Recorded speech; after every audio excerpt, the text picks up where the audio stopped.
distinguished panelists drawn from the all major economies of G20. They are not only practitioners of G20 and T20, but they have vast experience to share their perspectives. Now, why this special session? This special session is meant to specially recognize that the priorities post-COVID is different. The way we were addressing G20 issues in the T20 platform in working groups, those are important, but then we need to see that how much additional impetus we should put into the process so that the outcomes are predictable, outcomes are monitored, the people, the community of T20 is expanded every year, bringing new scholars, reaching out to students, various advocacy groups. So the message becomes loud and clear that the world in the post-COVID, post-conflict, post-war period, you can say, is different. We have high inflation, we have food security challenges, countries are grappling with high level of sovereign debt that constrains their fiscal space to invest in development sectors, most critically in health, education, infrastructure.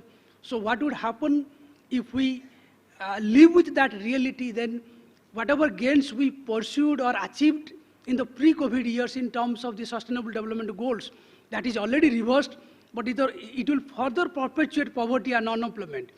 So in order to debate on that, what we have done, some of us like RIS, IRIA and LPEM, University of Indonesia, we just mooted this idea of working collectively on various issues of development, which we call G20 Research Forum. This is not the exclusive membership that we are open to membership, we are open to ideas. As we are discussing over lunch or informally with all our colleagues, the idea is not to compete with any existing institution, not to be substitute to T20 process, but working in a focused manner to strengthen T20, to strengthen the T20 process further, making it reach out to those who are not successful in the process of policy brief selection. So it's a kind of accommodating everybody in the process. So it's an idea to strengthen T20 and to take the T20 to the next level. So to present the idea of G20 Research Forum, let me invite Anita Prakash. She is advisor policy and research, the President's Office of IRIA Jakarta. She will briefly share this idea and the activities that we have thought of so far for the forum. So, Madam, please.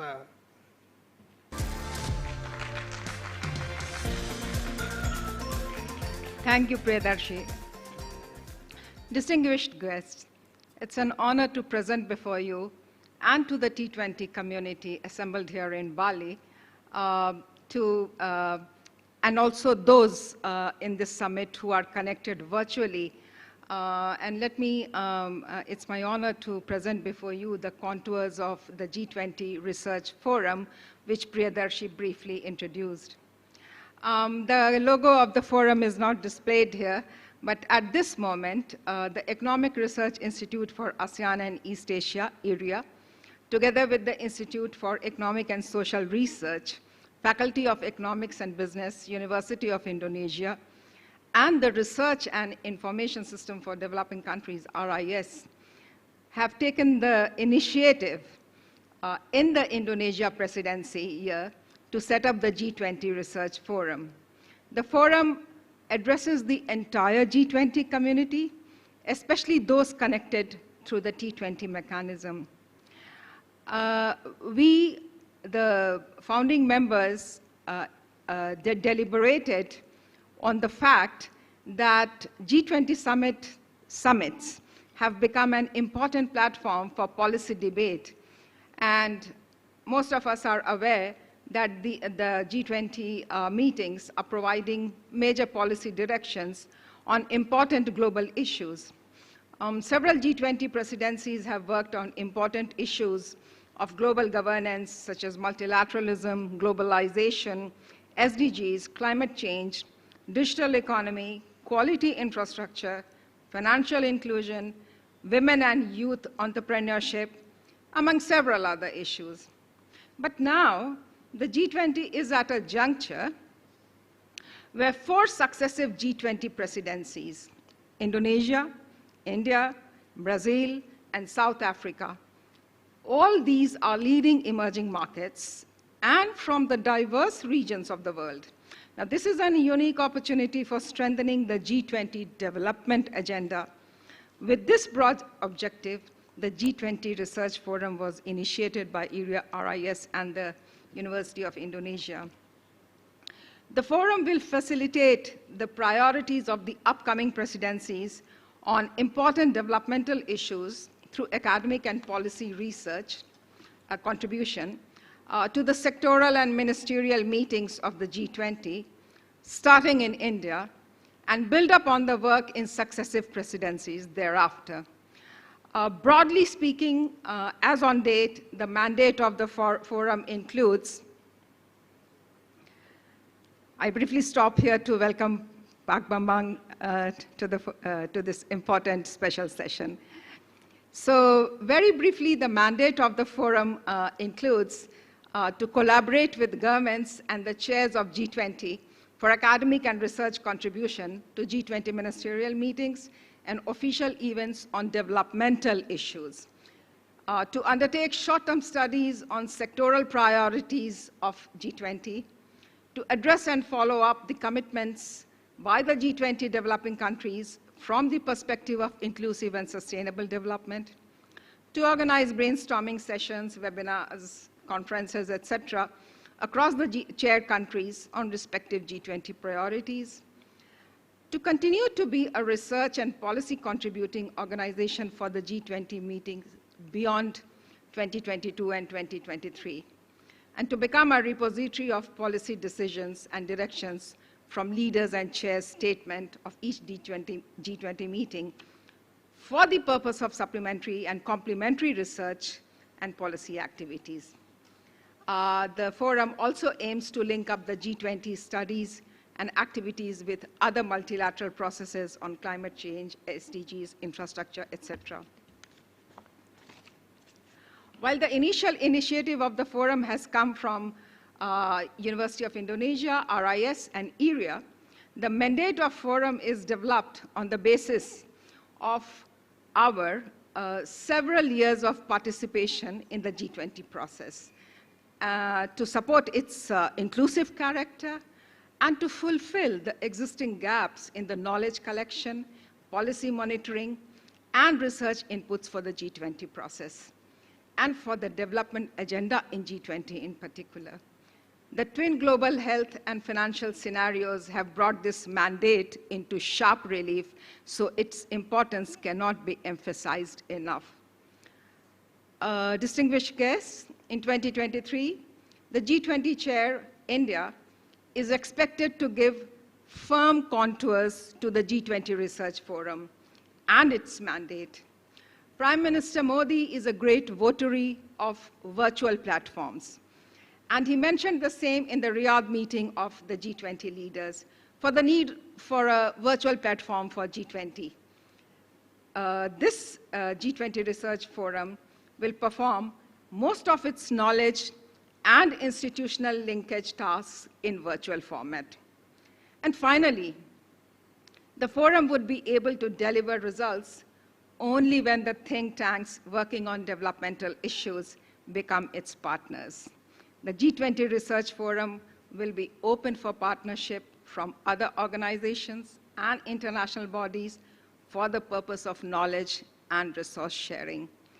Distinguished guests, that, in brief, is the introduction to the philosophy, mechanisms, and deliverables of the G20 Research Forum. Joint ownership of developmental themes by members and even the non-members, and their resolution in the G20 process are the key drivers of G20 Research Forum. And this is perhaps also the right time to give a heartfelt thanks to Ibu Riyatu, head of the Institute for Economic and Social Research in the University of Indonesia, who has, along with her team of researchers, mentored the forum's inception and its birth from the Indonesian side. We are equally grateful to the T20 Secretariat for its support in organizing this session. Last but not the least, we are very, very honored to have Pak Bambang here with us.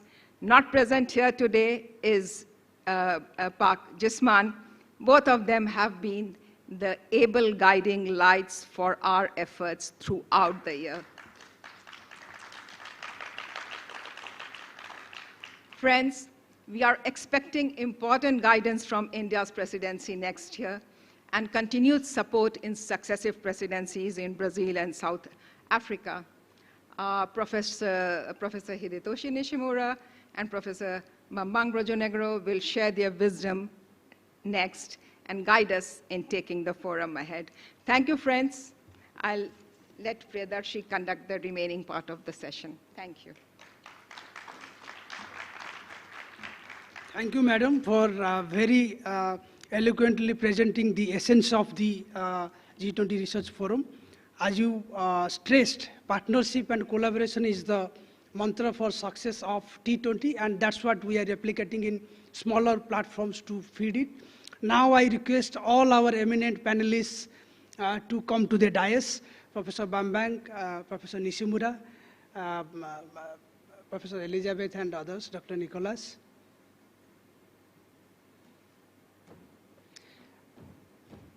And of course, Madam Monita Prakash here.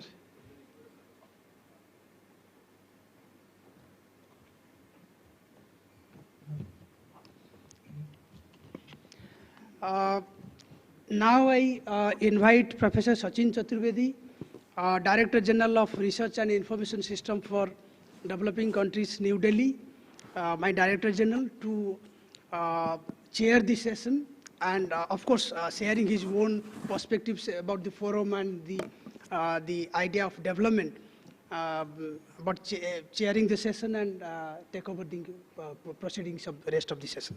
Thank you. Thank you. Thanks, Dr. Priyadarshi Dash. Thanks, Dr. Anita Prakash, for giving us an idea as to what we are launching today. What is it that we are talking about? And I think at the outset, let me also use this opportunity to congratulate Professor Bambang for excellent leadership. And as you said in the morning, the time for the Southern-led presidencies has come, and we are entering in a phase of 4 years where we would be talking about the Southern perspectives, where we would be exploring the dimensions of engagement, the common challenges that we have, and also the solutions that are to be grounded in our realities. And that, I think, is something that our presidencies are all set for. Indonesia has set the ball rolling, as you did way back in 50s with the Bandung conference. And the Bandung reminds us of the great movement that we had of indigenization of development. The SDG agenda talks of localization of development only now. But Indonesia gave the leadership long back, and as a result, we all have evolved so well in terms of how we look at the very process of South-South cooperation, how we see the dichotomy also overcome in terms of the triangular cooperation in our partnership. And fortunately or unfortunately, these 4 countries are also the ones who are not member of OECD. We have to have our own knowledge generation, and we are extremely delighted that we have IRIA in the region. And Professor Nishimura-san, we are so glad that IRIA has provided the knowledge and intellectual leadership that is needed in the region. And this is something which is going to take us all forward. As Anita ji said, Prime Minister Modi's leadership is in terms of getting all the countries together. And this is something which is also a new phase for triangular cooperation. For light number of changes, the light sort of problems that we have in some phases, the intense problems in another phases, and much more difficult on the other. It requires a bit of solution in terms of partnerships. And global partnerships are extremely important for the global challenges that we have. As this morning's your own opening remarks, Professor Bambang, set us all thinking in terms of how in a polarized world we need to bring everyone together. The idea and the distinctions of South-South cooperation may remain a reality, but much more important is to come out of that and see the larger perspective together. And that's where we need to work with the countries that are committed on northern engagements. And this is where today's panel, I think, is something which is extremely important.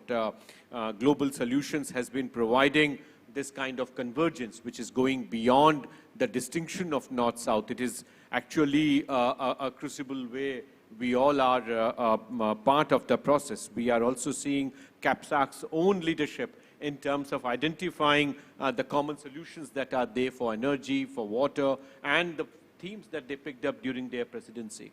We are also extremely delighted in terms of how DIE or IDOS now has been providing through the Managing Global Governance Program, the MGG program that IDOS has. And I think Elizabeth is a huge connect in our understanding on how the very marginalized continent, Africa, comes as part of the G20 sort of deliberations. So this panel, I think, very much represents the effort that we are trying to make, and I think it gives us the bandwidth to have everyone along and see how we can address the global challenges that we all are trying to explore, the whole unbundling of the production chains that we are thinking of, the efforts which are there in terms of bringing in resilience in the supply chain disruptions that we have seen. How do we bring in responsibility, accountability right up front as we move forward? So today's research initiative and research network, Professor Bang is an initiative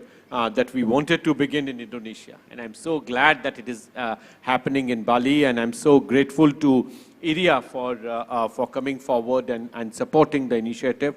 Our idea would be, as Priyadarshi Dash mentioned, to have the research networks together, to have research not only presented in the T20 summit, but also in between the sessions. And that's where yesterday evening I had detailed discussions with our colleagues from CAPSAC, and we had a lot of sort of discussions and ideas in terms of how we take forward the concept through joint research. And that area has been providing leadership in the region. But I'm sure in the region that CAPSAC is covering, Professor Al-Turki has been talking in terms of how we develop these partnerships, how do we encourage these engagements. And that, I think, would be something that all of us are looking forward to. Our idea is also, Professor Bang, to have research networks produce some concrete deliverables around the priority areas where all three countries agree. And our idea would be to very soon hold a meeting with all the partners of this research initiative that we are going to have, the G20 Research Forum, where we produce research which is presented in the T20 network. The idea would be to have at least few common challenges identified. So with these words, I once again thank all of you to join us here. Let me have the honor of inviting Professor Nishimura-san, President of IRIA, Jakarta, to have his remarks. Thank you.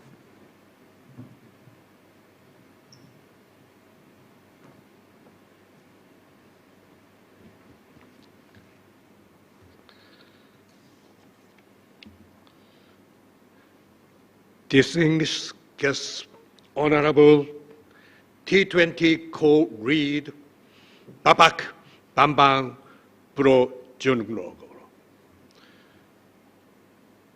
and my friend Professor Sachin RIS, and round panelists from South Africa and Saudi Arabia and Europe. Today is a culmination of a very special year in the history of ARIA's work in the field of international cooperation for development, climate change, energy transition, and financial inclusion and economic growth. ARIA has successfully completed its contribution to Indonesia's presidency of G20 as the co-organizer of the T20 process. Areas researchers have successfully co-led the task forces on infrastructure, trade, energy, and the digital economy. We have also published several important research on the thematic priorities of Indonesia presidency today. As I address this special session of T20, it gives me immense pride to say that today is also a very special day for ADIA, as it is the beginning of a commitment from ADIA to enhance the partnership with India's presidency of G20 and thereafter in Brazil and South Africa. Distinguished guests, today we are launching the special session of the G20 Research Forum. I am proud to state that the concept of this research forum was prepared by ADIA with generous support and guidance from our distinguished research network in RIS, New Delhi, and the faculty of Business and Economics in the University of Indonesia. The need for a research forum that is a repository of all knowledge and decisions in the G20 and also support the G20 ministerial process is both timely and necessary. As the next three presidencies will be leading the development agenda in the G20, ADIA will contribute to the mandate of the G20 Research Forum through its research and institutional resources. We are very honored that ADIA and its partner organizations will be contributing to the global governance process through the G20 presidencies in next few years. The coincidence of 4 developing economies taking over the presidencies from 2022 to 2025 can become an opportunity for materializing our direct inputs to G20 agenda and ministerial processes through a dedicated forum. Ladies and gentlemen, I hope that our lessons learned from previous presidency years, especially that in Indonesia, will be carried into the success of the G20 Research Forum in 2023. I am eager and hopeful to see the success of the Research Forum, and I hope that all of you present here today will contribute to its success. Our eminent panelists will give us the guidance in these discussions. But before that, all of us will be delighted to hear the thoughts of Bapak Bambang Brojonegoro has successfully steered the agenda of Indonesia's G20 presidency in 2022. His guidance and advice and participation in the G20 Research Forum will be very important in 2023 and ahead.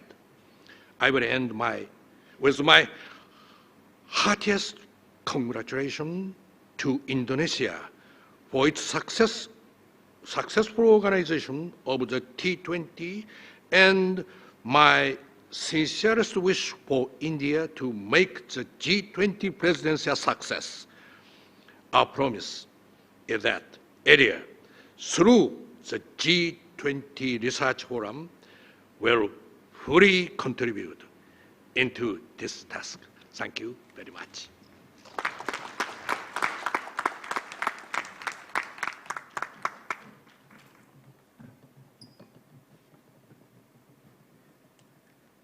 Thank you. Thanks a lot, Nishimura-san, for very inspiring and very energetic, as usual, intervention and blessings in terms of how we take this forward. Let me now have the honor of inviting Professor Brangbang Pradunegoro, the lead co-chair of the T20 Indonesia.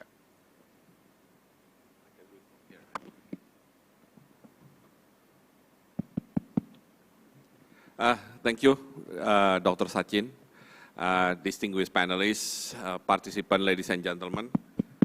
First of all, of course, on behalf of T20 Indonesia, I really applaud the idea of creating the G20 Research Forum.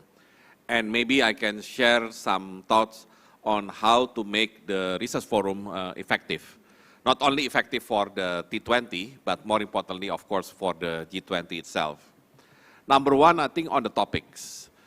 Since the G20 presidency for the next 4 years will be on developing countries, I think it is very ideal to set up the agenda of the so-called agenda of the South or the agenda of developing countries within the Research Forum itself. And in the earlier session, on the first session this morning, my colleague, Dr. Hatib Basri, mentioned that this is the time for G20 to shift more on the development issues rather than focusing only on international finance issues. And since I was involved in the G20 finance track since 2011, both as deputy and minister, well, I can see that most of the discussion during the G20 from 2011 to 2016 are mostly about financial sector stability. And of course, it is important, given the fact that G20 was set up back after the global financial crisis in 2008. So the reason why we have to discuss about financial sector stability, of course, is very important. But then, sometimes we forget that part of the G20, I mean, first of all, G20 is not G7, you know. I mean, if you are talking in G7 about financial sector stability, of course, it's very much relevant. But then there are other members of G20 that not categorized as developed or advanced economy. And that's why the issue of development still very much relevant for those developing countries. Indonesia, India, you know, I mean, Brazil, South Africa, and also Turkey and others. And unfortunately, when we, at the time, as a part of the developing countries, trying to insert the agenda that mostly related to development, sometimes it's very difficult. Even when, at the time, I was a deputy finance minister of Indonesia, I think 2012, we started trying to insert the importance of infrastructure financing. So we are not talking about infrastructure just as a development issue, but this is more related to financial sector because we are talking about infrastructure financing. I remember at the time, just to get one sentence talking about infrastructure finance in the finance minister communique at that time, 2012 or 2013, very difficult. Our first attempt failed. And when I tried to find out why, unfortunately there are some developed countries objecting to the issue of infrastructure financing because they are afraid the developing members of G20 will, quote unquote, ask for more financing for infrastructure from the more developed economy. So there are things like that, you know, some kind of, they are suspicious that these developing countries will add some more infrastructure financing from the developed economies. At that time, the reason why we come up with the idea is not like that at all. Even the idea is more on how to tap. And at the time, those advanced economies understand that there are a lot of long-term funding that relatively idle from pension fund, and from sovereign wealth fund. They are looking for a return, and they are hungry for return, basically, and they are hungry also for a good infrastructure projects. And that's the idea on how to connect the potential projects in developing economy with those long-term funding that really looking for the return. So that's the idea why we're trying to insert the infrastructure financing. But unfortunately, some members maybe misunderstood the idea at the time.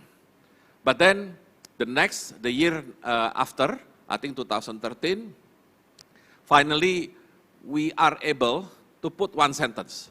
So it's already a good progress. One sentence out of nothing, 2013. And in 2014, when at that time I was already finance minister, and Australia was the president of the G20, finally we got one paragraph about infrastructure financing. And also, as a part of our consequences of the G20 in Australia, Australia set up a new institution talking about infrastructure financing, but more from the research perspective. But at least that's how difficult to bring out development issues into the mainstream of the G20, especially on the finance track. But even when you are looking at the later summit, there are not much issues about development that's basically relevant to developing economies. So I believe this G20 Research Forum will serve as a good platform to keep talking and to keep researching, to keep doing the research on the issues, on development issues that are most relevant to developing economies member of the G20, and also, of course, representing the voice of South. So I think rather than, depending on the president of the T20, I mean, rather than depending on the topics that proposed by the president of the T20, it's better to have some set of topics already settled in the forum, so we can keep doing the research regardless who will be the president of the T20. And I think it's very ideal. And also, we don't have to worry about passing the baton. I mean, of course, as a current president, we would like to, do our best in passing the baton to India, with the expectation that India will carry out most of the things that we have done. And of course, because of the strong tradition in the T20, it happens. I think similar with when Antonio trying to pass the baton to us, of course, there must be expectation from the Italian side. But with the existence of the G20 Research Forum, I would say the transition from one T20 president to the other, to the next one, in my word, will be seamless. You don't have to worry about whether certain topics will be discussed or not by the next president, because it's already settled, it's already taken care in the G20 Research Forum. So I think, Dr. Sachin, that might be my best expectation of how G20 Research Forum can operate in the near future. Thank you very much. Thank you. Thanks a lot, Professor Bang Bang, for these words of wisdom. You have laid out the roadmap, you have laid out the broad contents, and also the strategy that we should have. And I'm so glad that you also referred to the great work that the Italian presidency could contribute, and I congratulate Antonio is sitting here. But I think SP and subsequently, as I mentioned, we heard several new initiatives that Indonesia has already added, and I think at some point, at some level, we should see how the T20 presidencies and particularly the institutions which have provided the leadership may go forward. And as we are sitting here. We already had discussions with EPEA and Getúlio Vargas Foundation in Brazil to bring them on board in terms of how we are going to go forward. And I think the region is also important, as we were discussing with CEPAC. So I think some of these issues are important. Even back home in India, Manjeev is sitting here with Gateway House and our other leading research institutions. India also has to evolve, being such a big country with ICRIER, with ORF, with many other partner institutions across the regions within India to have these networks. So I think you have very rightly laid out the broad roadmap and the strategy. I'm extremely thankful to you. Let me now begin the panel discussion and have the pleasure of inviting my very dear friend, co-author, co-conspirator, Elizabeth Sidropoulos, the CEO of South African Institute for International Affairs, SAIA. Elizabeth, as all of us know, has been one of the major connect right from German presidency onwards, when Africa was invited in a profound manner. And the policy briefs, and I myself had the pleasure of working with the Africa group in G20. So let me now invite Elizabeth. You have the floor. Good afternoon. Can you hear me? Yeah. Good afternoon, everybody, and good afternoon to the panel and Professor Bambang. It's really great to be here in Indonesia. I have to confess, for the very first time. A wrong has been righted in my case. So thank you very much for the hospitality. Sachin, let me start by making a couple of observations and then focusing on Africa in particular. But Prof, your comments about getting one sentence in to the communique, I think speaks to the issue of agency and impact, and I want to touch a little bit on that as well. I think as we sit here in September 2022, what cannot escape us is that we are at a particularly crucial geopolitical moment, and if we were a bit unsure about that maybe a year ago, I think the developments of the last several months have highlighted how crucial this geopolitical moment is and how impactful it is for developing countries, even though we may argue that we have no dog in the fight, so to speak.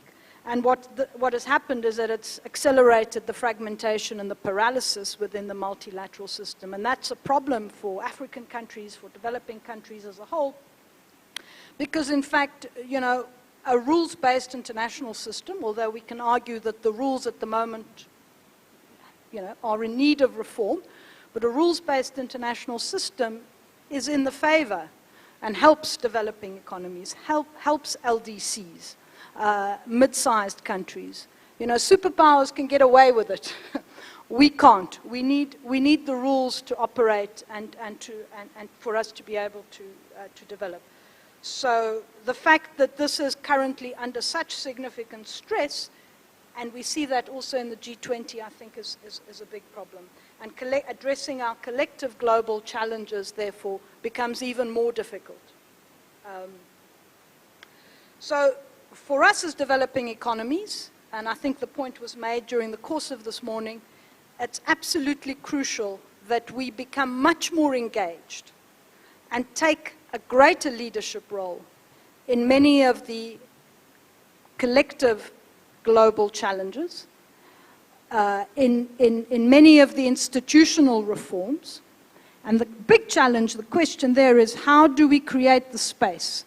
Because as we've heard, and there are other examples I will give you now, the ability to actually be heard is much more difficult than just having a seat at the table.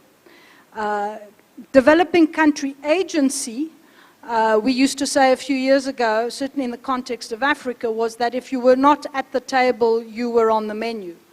But it's not enough to be at the table. We've seen that.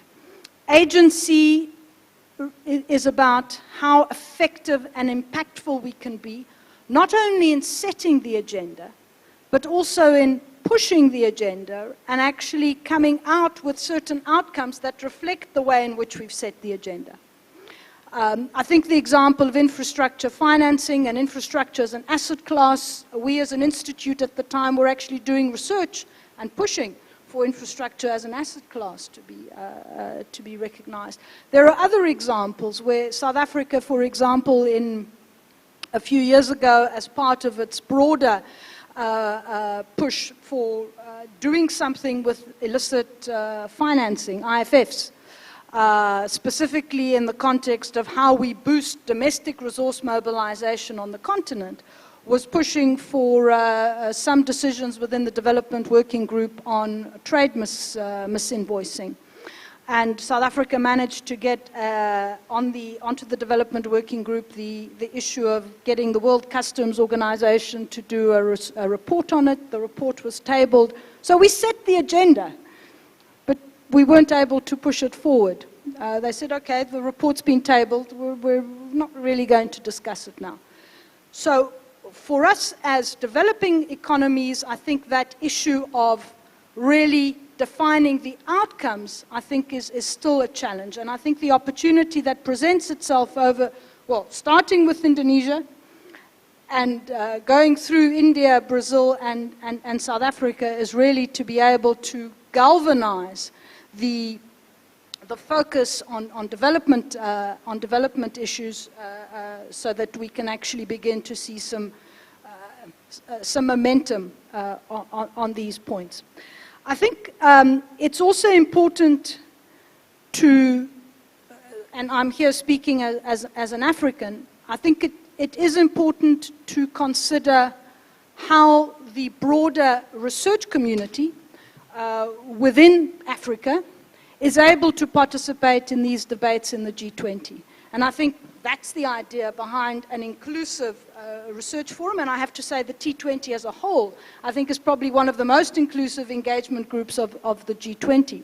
But it goes beyond that. As I said, with getting things into the communique, it's the same about getting ongoing developing country, African country participation from think tanks in a forum where they are not represented. Now, the African Union and the African Union Development Agency has an observer seat, 2 observer seats on the G20, but that in itself is not sufficient. One of the initiatives undertaken by the AU Development Agency in recognition of this, the need to bridge the gap between the research on the continent and policymakers on the continent, is to create an initiative called the Policy Bridge Tank, which is about trying to get researchers on the continent to focus on key global issues that are relevant to the AU and particularly for development, and to bring those into the debates that policymakers are having.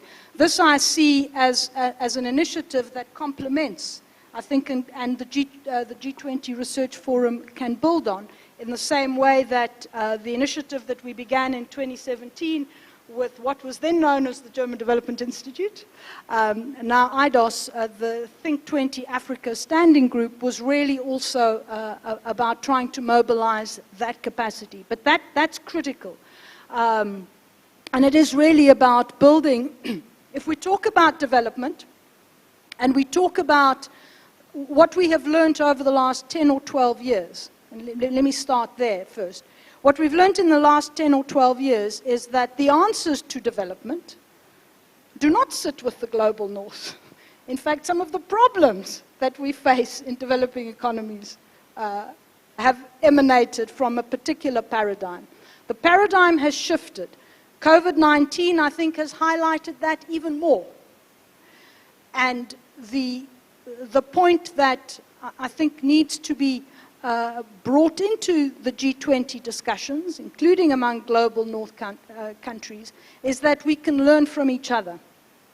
That nobody has a monopoly on the truth or on what is right and what is wrong, or what works or what doesn't. And the ability then to bring into those conversations other developing countries. So leveraging the next 3 years of developing country presidencies to bring in Southern actors much more strongly into these conversations, I think is really what we need to push on. And Chair, I suppose I need to start ending, but perhaps to say that it's about how we ensure that developing country think tanks have the resources and have a vested interest in participating, because that case has not been made sufficiently strongly always. We have found that in the way in which we have engaged with African think tanks.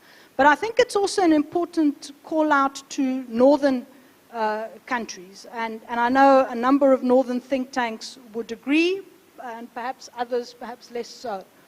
And that is that if there is anything that we have learned from the last 6 months since the Ukraine war, it's the fact that the way in which the world aligns and organizes is not just looking at a particular issue and whether that is right or wrong. But it is, and again, I'd like to quote your foreign minister, Prof. Sachin, that I think he made a wonderful statement that said to the Europeans, he says, well, when you have a problem, it's also my problem, but when I have a problem, it's just my problem. Okay, we really have to shift from that thinking, because I think many in the developing world believe that they've been knocking at the door, even if they're sitting at the G20, they've been knocking at the door, but when it doesn't suit, then that knock is not heard. But when they want to come knocking, then you have to have your door open. And I think that equation is shifting. And I really think all of us need to understand that this is what's happening, and to change and to be able to deal with the climate change, the food security, the energy transition, and so on. We all need to think, to change the way our mindsets are embedded at the moment.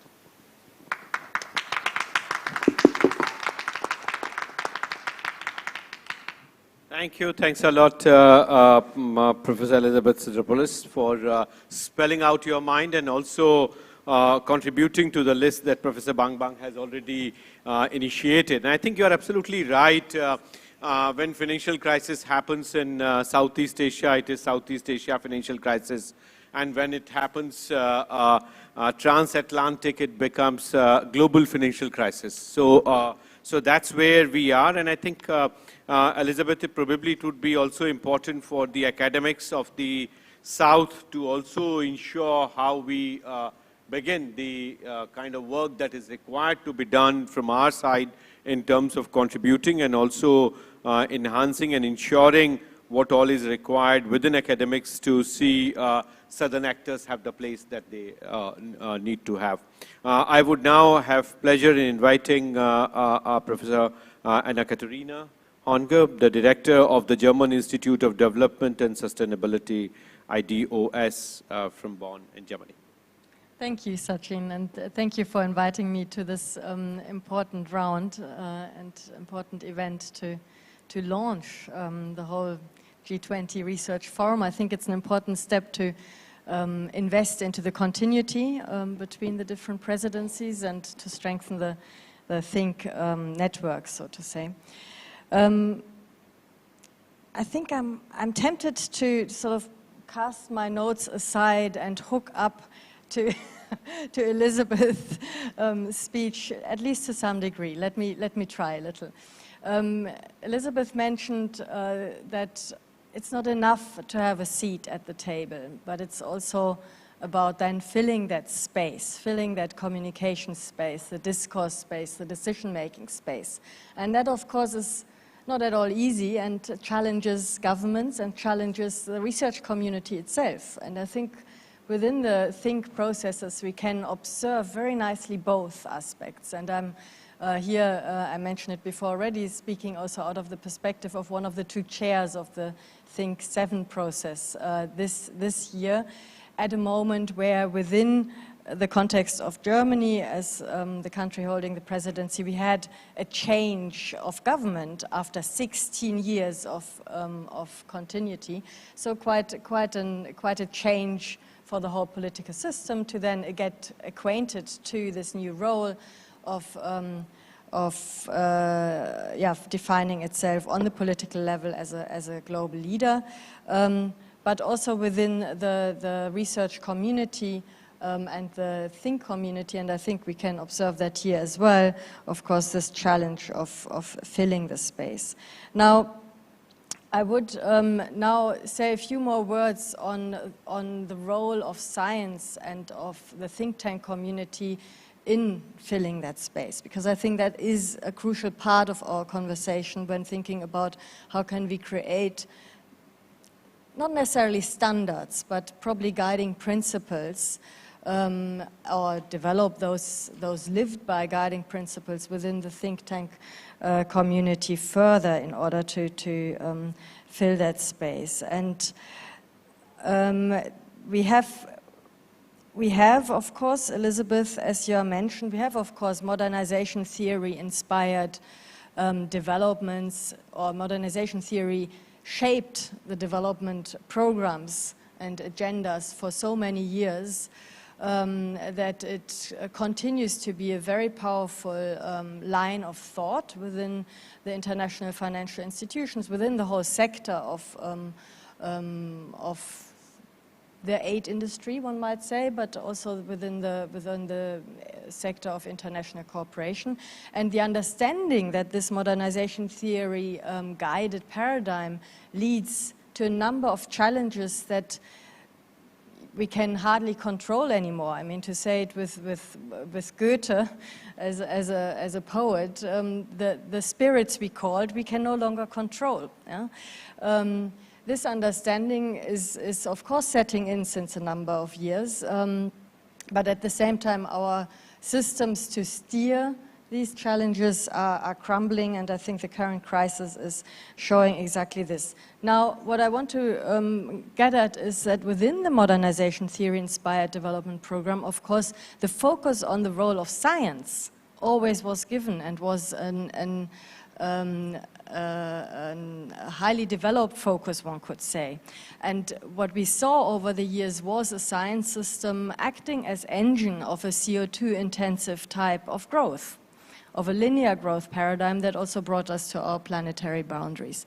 So when we think about investing into the systems of dealing with these spirits that we called, we also need to, of course, think about how do we reinvent the science systems, the knowledge systems, the multiple knowledge systems that can actually offer, be it solutions or technologies or social innovations, institutional innovations, etc., and contribute to the building of the capacities to fill the seat at the table and be able to not only, to be able to really fill also the discourse spaces that are so important in leading up towards a decision-making activity.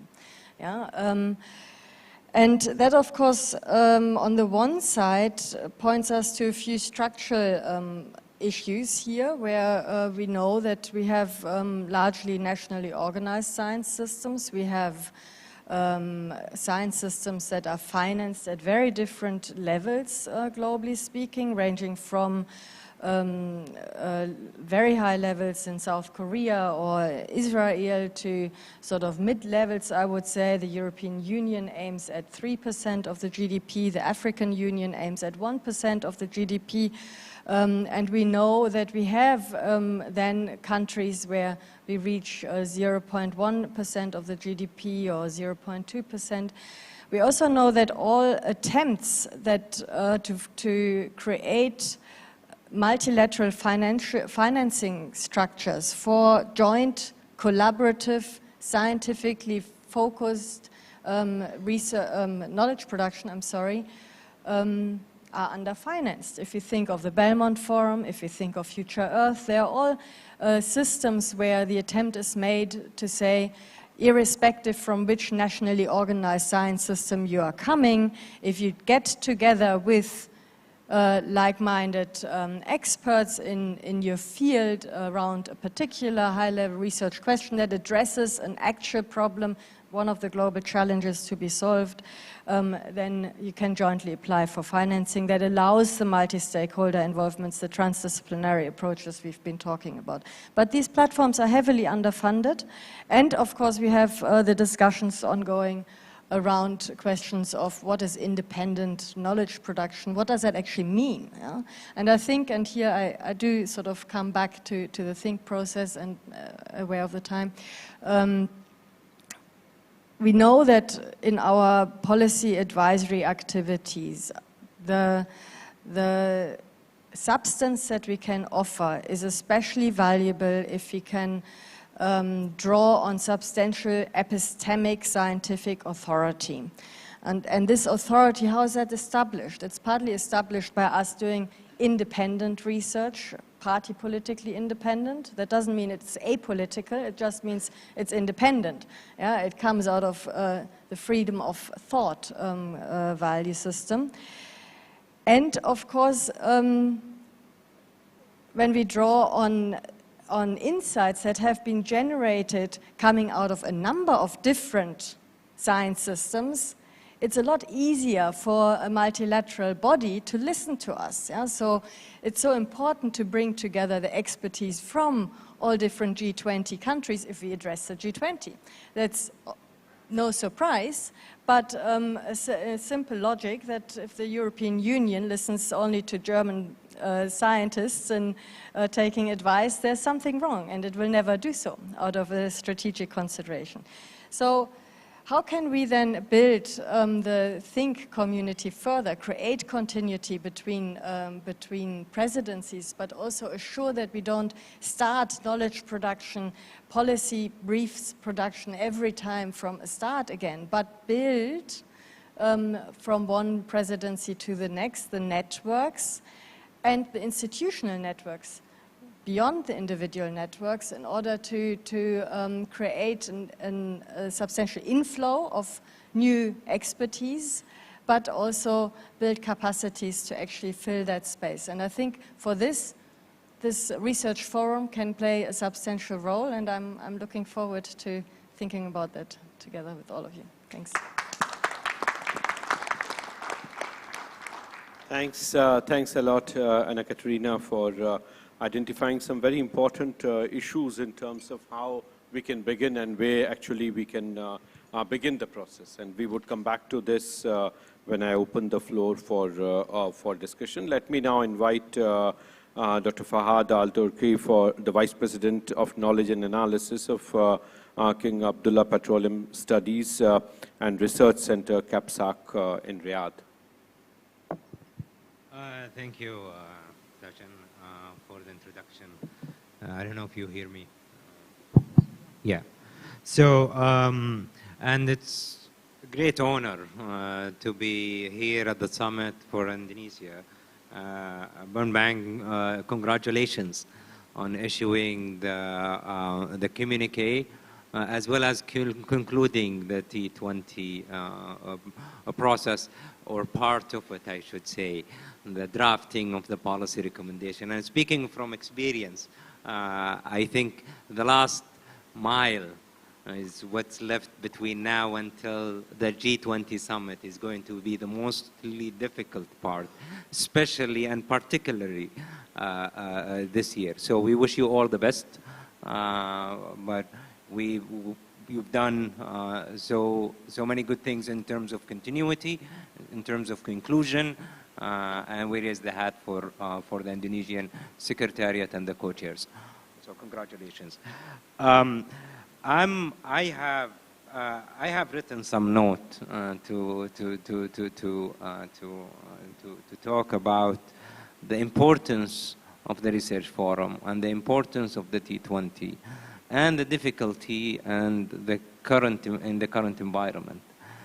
But I was intrigued by some of the comments by Elizabeth and Anne, so I would do the same, and I'll just speak from my experience during the T20 presidency as the chair. I would say the first point is there is no chair. Elizabeth mentioned there should be, having a seat on the table is not enough. And I think let's bring the chair first. And I think that's the most difficult part. And speaking from experience, when I assumed the chairmanship of the T20 in Saudi Arabia, there was a tremendous pressure from advanced think tanks in advanced economies to look at the agenda. And also look at it from a North perspective.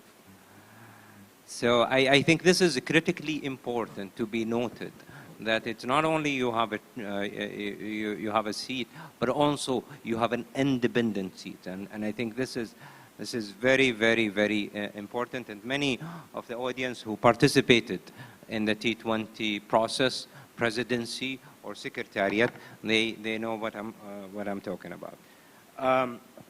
So I think it's important to highlight this. When we started the T20 in Saudi Arabia, we thought it was a difficult year for the global economy. There were so many issues related to climate change, demography, digitalization, economic empowerment of the poorest in our society, and so on and so forth. The list was long. Until March 2020, when we were hit by COVID-19, and we went into lockdown, we started experiencing these unprecedented and unique challenges.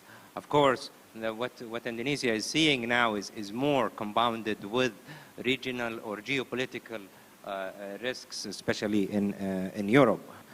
And I think that's critically important. That's the role of the T20. The T20 will come as a think bank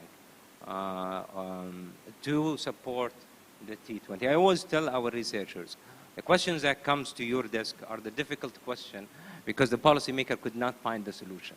And that's your contribution.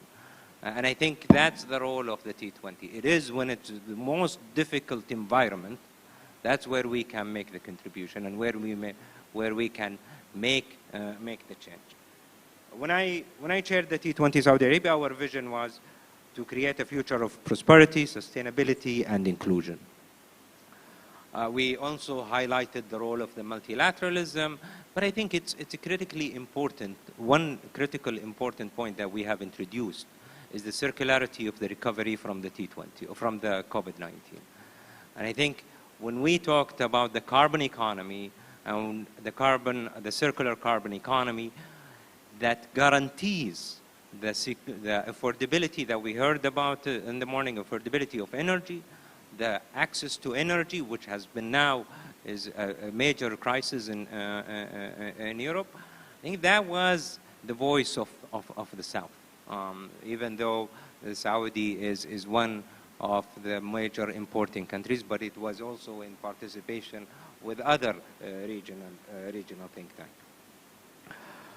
There was also, I think, speaking about the development and the development agenda and the role of this research forum that should play. I think we've seen throughout the global crisis, be it COVID or the regional geopolitics in Europe, we've seen international income and wealth inequality widens. And this is critically important to be captured in the T20 and provide policy advices to the G20 leaders. We need to think about the SDGs and providing a holistic approach on the implementations for the SDG. We need to take measures to mitigate the adverse effect of demographic transition. And we heard in the morning also, rather briefly, the need to work on tax reform, global tax reform, as means of addressing growing level of inequality. I think these are critical, important topics that also highlighted in the T20 and under the policy briefs in Indonesia, as well as in Italy, as well as in Saudi Arabia and previous presidency. But I think the role of the way I understood the role of the global or the G20 Research Forum is to emphasize this and support them with the practical research rather than a short policy brief. And it will also resolve a number of issues that I've seen facing T20 presidencies across countries. And these three issues is continuity, which Anna mentioned and talked about, legacy issues, continuity of legacy issues. So it's not continuity in terms of the logistics. That in itself is difficult and hard and so on. But legacy, the continuity in themes and legacy topics. And that's cross presidencies. And then you have network, think tanks, cross think tanks. And I think it's important to maintain that network, not only with policy briefs, but also through deeper, practical, timely, and relevant research that this research forum could take. And then last but not least, and it's a very critical point, is inclusion. If the research forum follows the similar structure of the G20, then it will continue to be biased toward the North voice and missing the voice of the South. And I think it's important for this research forum to be successful, is to be very inclusive of the Global South, the voices of the Global South. Because as Elizabeth rightly mentioned, the problems of the South are critically or important. It's very important for the South to present them, to be able to present these issues. And I think many of the South, of the Global South issues are underrepresented in the G20, and which will require a highlighting. And I believe and I hope this G20 Research Forum can tackle that issue and bring the chair and sit on the chair and have a voice. Thank you. Thanks a lot, Fahd, for articulating very important points in terms of how we take the whole process forward and in what way we really fill in the space that Elizabeth gave call for. So I think absolutely fantastic. Let me now invite President of Grand Paris Alliance, Fellow of GSI, Dr. Nicolas. Nicolas, you have the floor. Thank you very much, Sachin. And I would like just to briefly share three points. The first one, it was referred to, I think, Anita and also President Nishimura in the opening statements about the Asia-Africa Conference of 1955, which is sometimes a bit of a myth, right? But we did happen. And just in March this year, we organized a conference under the auspices of the G20, Urban 20, in the very center of the Asia-Africa Conference, with colleagues here who are in the room witnessing, about creative economy. And in Bandung in 1955, at the end of the conference, was issued the Dasasila principles, right? 10 principles of peaceful coexistence and dialogue. So it's not useless to have in mind those principles, but of course, there are as many people living just in urban areas in cities today as there were living on the planet, right, at the time of this conference. So some things have changed, and they are changing rapidly, and that's a parameter for system transformation. I think what you are, putting on stage today, or let's say launch as this G20 Research Forum, might be a defining moment, right? It's a groundbreaking moment. It's very simple. A lot of people in the room, they could also be on stage because we share so much. But it's one of those defining moments where you see, yeah, some things might be happening here, not for the sake of launching something new, but because there are needs, and this were perfectly recaptured by all the speakers since then.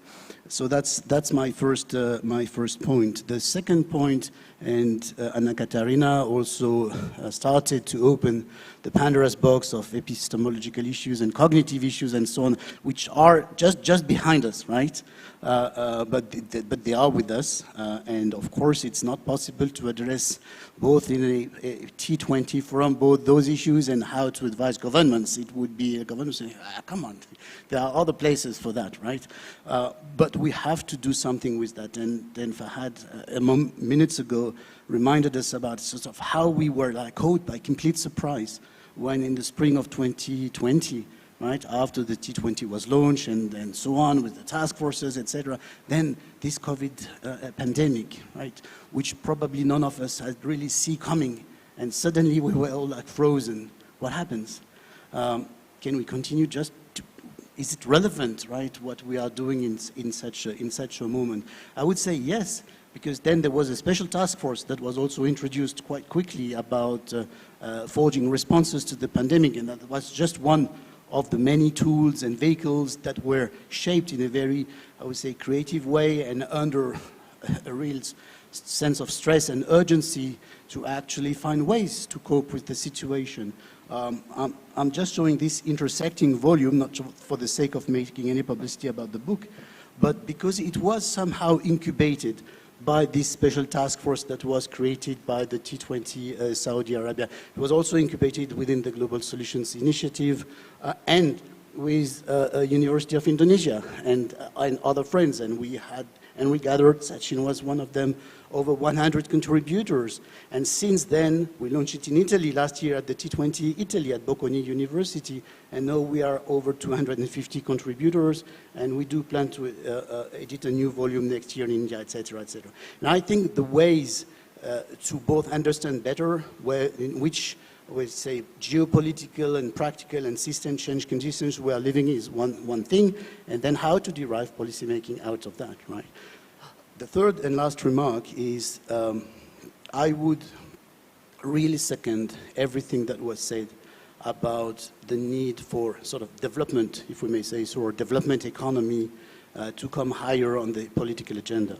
And it's not a matter of the global north versus the global south and so on. It's something probably a bit deeper, and I've been touching upon that through the lens of one tiny bit, which is the issue of infrastructure finance in the past years.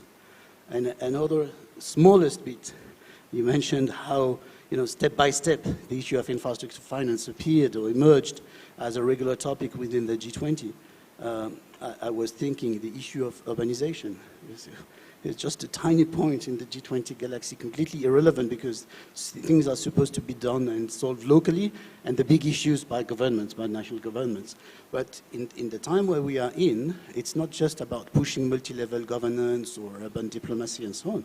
I mean, there needs to be a way to so invest differently in that, in those parameters, and the solutions definitely cannot come only from northern cities and so on. Much more circularity in the knowledge building, but also in ways to actually cope with societal transformations. And we have been collaborating with our think tank that was established now 11 years ago with Indonesian counterparts since the very beginning, right? So it's not just by chance that we are sharing the floor today, but I would say yes, definitely the G20 Research Forum launched in Indonesia by an Indian counterpart, with Brazil, with South Africa, and with colleagues from Saudi Arabia, has a complete relevance, and we will have very quickly to find ways to include a number of other counterparts and find ways to how to position that in the galaxy of existing initiatives, but it's definitely something very strong. So thank you very much. Thanks a lot. Thanks, Nicola. I must congratulate my panel. I'm left with few minutes to take interventions from the floor. I would very much like to encourage some of our participants to come up with the ideas, suggestions, and yes, very much. SP is a very dear friend. So.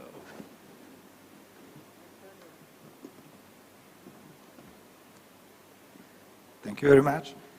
I'm Antonio Villafranca from ISPI. I had the pleasure to work also with the Indonesian presidency this year, as I was the coordinator of T20 Italy last year. And in view of T20 India, I think that there is one issue also very much related to development which is key. And that issue is money. where money comes from when it comes to development. The point is that money, public money, is not so much available in mature economies. We know perfectly in Europe, public debt, I speak from Italy and I know it, very well what it means, is extremely high, but on average, the public debt to GDP in the world is over 100% of the GDP. So it means that this money to support investment, it's very difficult that it can really come from public budgets. So it means that the involvement, the engagement of the private sector in any future project of development is key. Last year, in Italy, for the first time, the task force of the G20 on sustainable finance was upgraded to the level of working group. And Team 20 Italy and this year, Team 20 Indonesia are working a lot in defining, for instance, a rating agency for green investments, including, of course, from poor and developing countries, with a taxonomy for green investments. Well, this year, Team 20 Indonesia is going even beyond that, inviting the G20 to indicate what is the multilateral international institution which can implement those measures, just the way we did during the financial crisis with the Financial Stability Board for financial regulation. So, I mean, there is a clear path which was, of course, created over the last presidencies on the engagement of the private sector on public-private partner and I close here, access of developing countries to international financial markets, which, in my view, is a crucial issue. Thank you. Thank you. Thanks, Antonio. Manjeev and Ivan. There. Manjeev and then further down. Thank you. This is just wonderful to have research, just the grouping and discussion on think tanks and what we can do on research. One of the issues, as we all know, is that the consultants are getting into the space of the think tanks and the academics. And this is particularly important as 4 developing countries go into the G20 presidency because we do not have capacity. And so the consultants are stepping in. That is not the public-private partnership we should be discussing. And in fact, what we can do is, I think there is a discussion on philanthropic money. We should be engaging with the philanthropies better, and also with the B20. Sachin, we should think about that for India also. The business community in India is also not that well, and in the developing countries, not that familiar with research and think tanks. We can work with them at some level to get them to support our research. Otherwise, we're totally dependent on international agencies, and that's really not good for any of our countries when we should be building our institutional and academic capacity. And that's what the G20 is all about.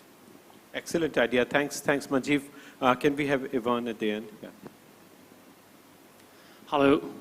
Good afternoon to everyone. First of all, I would like to thank all the panel for your great insights. I'm Ivan Matovic from CPEC, Argentina. So we mostly celebrate this shift, not only from international finances, as it was mentioned, but also to this developing focus. And as I was mentioning to Professor Chaudhry during lunch, I think that one of the important points that we also share as common countries in the developing world has to do with our population pyramids and all those youth and children that have suffered so much the global impact of the pandemic and education. And I think that one of the great and very important issues that the G20 Research Forum should and could address as a global coalitions with this developing focus should be in global education policy and how we can invest and have this long-term perspective, all these the very basis of this pyramid in our countries can nurture that future that we are fostering for the UN for the 2030 agenda. So that was my contribution, and thank you very much again for your insights.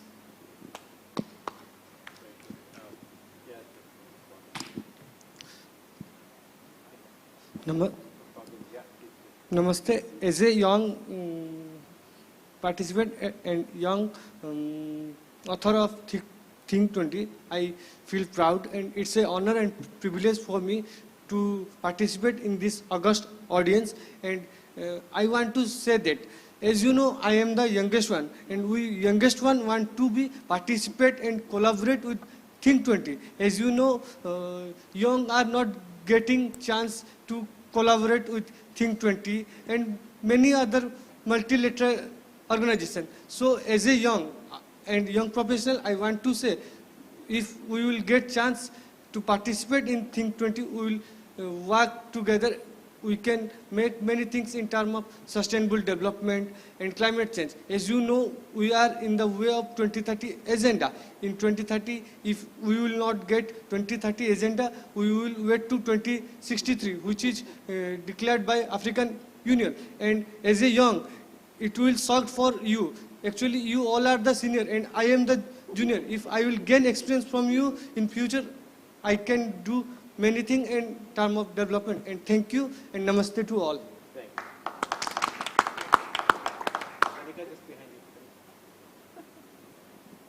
Hi everyone, Nicola Bilotto from Istituto Affari Internazionali. Last year I was coordinating the task force on infrastructure investment, and I think, thanks to Nicolas also, we managed to get the first joint statement between the B20, the T20 and the D20. And I'm very happy that also this year the Indonesian presidency was able to foster this cooperation. But I think it's not only a matter of finding a joint statement. I think these three engagement groups should work further together, and I hope the Indonesian T20 presidencies can foster this agenda of cooperation, because these three engagement groups, if working together, they can actually have a very strong impact on the G20 scheme of work. Thank you. Thank you, Nicola. No. Hello everyone, Noura Mansouri from CAPSARC. I'm also the co-chair of Task Force 3 in T20 Indonesia. Thank you very much for this really great discussion. I think it's very important to have such a forum, as it represents the voices from the global south, which are usually missing from every discourse, particularly with the current affairs, where government priorities shift and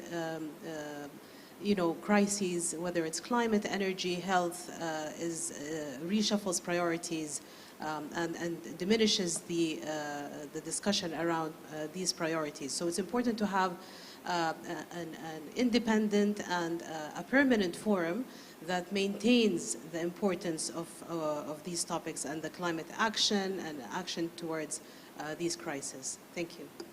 Thank you. Thanks a lot. Okay, one more and then we close. Sabir, just behind you. Thank you so much. I am Karim Shukri from Hassan II University from Morocco. Firstly, I would like to thank you for this presentation and also to launch of this important forum. I think that which one of the most important axes to develop there in the forum is the cooperation, but not between developing and underdeveloping countries, but South-South cooperation. Because they really, we need to develop a new concept of the cooperation between South countries which share the same challenges, the same barriers, and also the same ambitions. Thank you so much. Thank you. Thanks a lot. I think time now to close. We are left with 5 minutes. I just want to check if my panel would like to say anything as we close. Any pressing ideas anyone has? Fahad? Yes. If I may, I want to answer one of the questions or the comments about T20 being only for a think tank, and I would like to change that perception. I think during Saudi presidency, and I'm sure many other presidencies did the same, you invest heavily on the structure of the T20, the structure of the secretariat. You have the right co-chairs, you have the right task force co-chairs, you have the diversity and so on. And whoever will be participating in this process should be welcomed to participate, be it a researcher from academia or from a think tank or of a consulting firm or even young professors joining. And it goes through a review process, and once it gets there, it should be addressed. I believe that the T20 should remain an open platform for all researchers from all organizations. Thank you. Thank you. Thanks, Fahad. Nicola, you want to? Yes. Just was thinking when we were initiating the launch of the communique yesterday with Professor Bang Disman and also CSIS about something, because sometimes the wealth of resources, right, which is in the communique, they are channeled to government, right? It was said this morning, or to head of states, but it remains a bit cryptic for a more general audience, whereas what we are talking about here, development, sustainable finance, is extremely concrete. So I mentioned that to Professor Bang already, but was thinking, why don't this year, especially ahead of the COP27, and because last year the G20 Italy was sort of instrumental into preparing, incubating some aspects of the COP26 in Glasgow, and they were issuing these energy transition platforms, etc. I'm dropping the idea, but why not plan a joint press conference between the T20 and UNFCCC, right? Advocating for, if there is no development, if there is no G20, there is no sustainable finance and climate finance. So I just wanted to also share this idea here. Thanks. Thank you. Thank you. Thanks, Nicola. Elizabeth, please. I just want to pick up and take your point forward. I think the idea really behind the G20 Research Forum, as I understand it, and I think it's critical, is that it's not sufficient, or it's not enough to simply have an idea during this particular chairmanship, and then a new chair comes in, and whether it's T20 or G20, and then we move on to another issue. That there are many, and if I think of the policy briefings that have been produced over the course of the last 5 or 6 years since the German presidency in 2017, there are so many good ideas which perhaps sometimes the argument is in 2017 those ideas weren't ready to be thought about and to be contemplated by governments, but the time might be right now. And we actually need to really have a process whereby we don't abandon, or we don't move on. I don't think we abandon, but we kind of move on and we forget about what has come out. And we don't take those forward in terms of whether it's in other policy debates, whether it's in the COPs or in other fora, whether it's in discussions at the World Bank and the IMF in the spring and the autumn meetings or whatever. And I think we should really think broadly about what comes out of our discussions in our various research forums and where we can best enter into the dialogue, even if this is outside of the G20. I think that's critical. Thank you. Thanks a lot, Elizabeth. Thanks, Floor. I think we have had very good discussion. And I think stage is now all set in terms of, as Professor Bang said, cooperation and partnership. It's not just about moving from presidency to presidency, as Elizabeth also said. I think 4 issues are important, and then I would quickly close our discussion. The first and foremost is, as Fahad very rightly said, when tough situations come in, the role of T20 is realized. And I think T20 probably is the only engagement group in the G20 spectrum which has no agenda at all. We have C20, so they want to promote the civil society.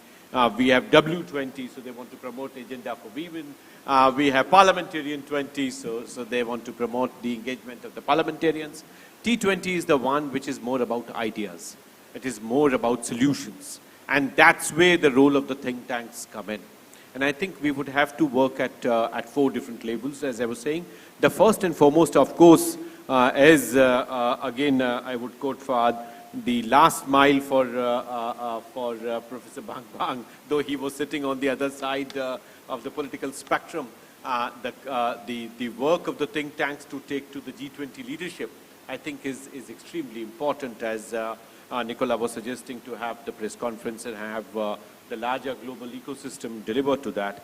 But I think it is also important for us to connect back with universities. And again, I would congratulate Indonesia for this effort to bring in many more research institutions, universities within the fold. And this is one typical challenge that you would see in South. As Elizabeth was saying, we need to fill in, and as we heard Anna Katerina mentioning about the need to fill in with ideas. And that requires greater orientation of Southern universities and research institutions to come up.